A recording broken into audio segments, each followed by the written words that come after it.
Kita memakai kitab hadis Sahih Bukhari, Sahih Muslim, Sunan Abi Dawud, Sunan Nasai, Sunan Tirmidzi, Sunan Ibnu Majah. Sedangkan mereka memakai kitab Al-Kulaini ditulis oleh Al-Kulaini di kitab Al-Kafi, Usulul Kafi ditulis oleh Al-Kulaini.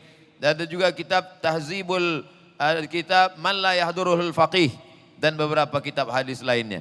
Adapun tentang perbezaan kita pada 5 titik.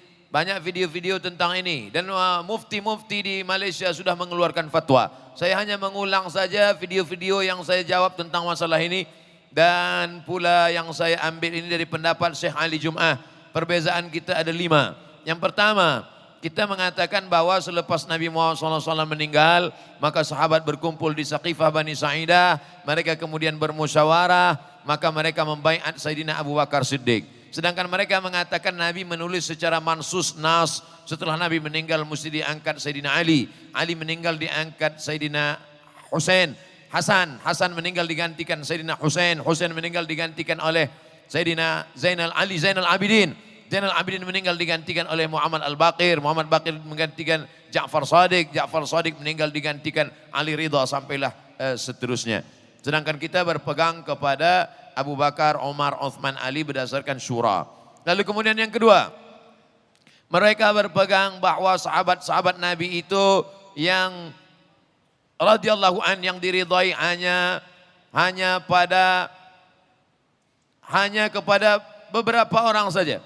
Sedangkan yang lainnya tidak. Sedangkan kita berpegang as-sahabah, kullu sahabah udul. Begitu kata para ahli hadis diantaranya Imam Al-Hafiz Ibnu Hajar Al-Asqalani, Al-Hafiz Jalaluddin Abdurrahman As-Suyuti. Kullu sahabah udul. Sedangkan mereka mengatakan kerana sahabat ini mempersetujui Abu Bakar dan Umar, maka sahabat yang menyetujui ini berarti menghilangkan nas yang menuliskan tentang Sayyidina Ali, takfirus sahabah.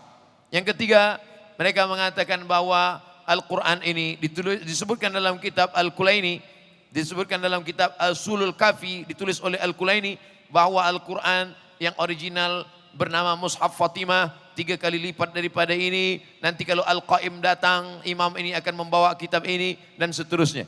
Tapi sementara Al-Qaim datang maka dipakailah yang ada sekarang. Mereka pun pakai yang ada sekarang sementara Al-Qaim datang. Imam yang ditunggu-tunggu itu datang. Imam yang ke-12 maka disebut dengan Syiah Isna Asyariyah. Isna Asyariyah imam 12. Yang keempat, mereka ada namanya taqiyah. Taqiyah artinya tidak menunjukkan diri. Kalau banyak Ahlus Sunnah, andai ada Syiah di sini dia tidak akan mengaku Ahlus Sunnah karena dia taqiyah. Bila ditanya kamu ini sebenarnya apa?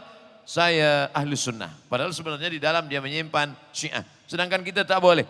Kita mestilah tampakkan status kita, identiti kita mesti jelas.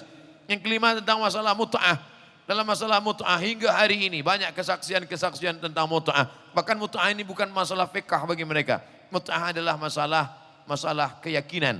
Man tamatta'a banyak disebutkan dalam diantaranya Usulul Kafi, diantaranya Man La Yahduruhul Faqih, diantaranya kitab-kitab mereka tentang fadail mut'ah.